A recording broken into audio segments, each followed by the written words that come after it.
भारत पाकिस्तान सीमेवर अतिरेक्यांकडून 2 भारतीय जवानांचा शिरच्छेद करण्यात आला होता। या क्रूर घटनेची जगभरातून निंदा करण्यात आली। अनेकांनी मेणबत्त्या लावून या प्रकाराचा निषेधही केला।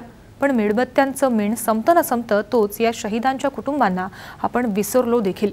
सरकारनेही या कुटुंबाकडे दुर्लक्ष केले। या विषयीचा हा विशेष वृत्तांत।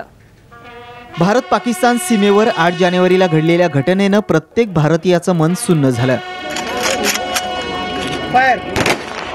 सीमेवर तैनात असलेल्या लान्स नायक शहीद सुधाकर सिंह आणि लान्स नायक शहीद हेमराज सिंग या भारतीय जवानांचा पाकिस्तानी अतिरेक्यांनी शिरच्छेद केला। या क्रूर घटनेचा जगभरातून निषेध झाला। जग हळहळलं। देशातलं सरकार खडबडून जागं झालं।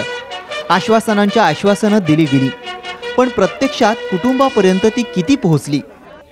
मात्र मुंबईतल्या जिनेंद्र वैभव ट्रस्टनं या शहीद जवानांच्या कुटुंबियांची दखल घेत त्यांना मदत मिळवून देण्यासाठी प्रयत्न केला। पण सरकार आणि इतरांचं काय? अब तो पूरी जवाबदारी हमारे ऊपर है। घर दोनों तरफ के, चाहे यहाँ मायके की तरफ से भी, वहाँ ससुराल से भी।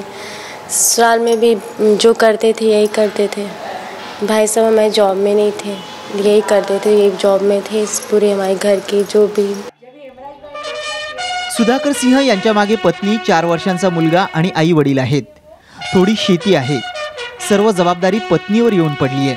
ही स्थिती शहीद हेमराज यांच्या कुटुंबियांची आहे।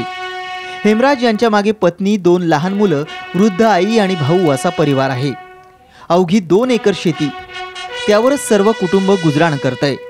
आता आठवणींपलीकडे दुसरं काहीही उरलेलं नाही। प्यार तो खूब करतो वो पाम चीची के जहाँ तो 1-2 घंटा बतराए करतो। हवाई के ऊपर सब रहते हम। हमारे बाप न कच ना है तो खेती बाड़ी हमको कोई ऐसी है नहीं है तो बात गुजर है जा। एखादी घटना घडली की आपण त्याची चर्चा करणार, त्याविषयी आक्रोश करणार, मेणबत्त्या पेटवणार। पुढे दुसरी घटना घडली की त्याकडे पळणार। पण पीडित कुटुंबियांच्या दुःखात सहभागी होणारे आणि त्यांच्या पुनर्वसनासाठी प्रयत्न करणारे किती, असा प्रश्न कायम अनुत्तरित राहतो। कॅमेरामन कुमार टेंभरेसह प्रफुल्ल साळुंखे, साम टीव्ही, मुंबई।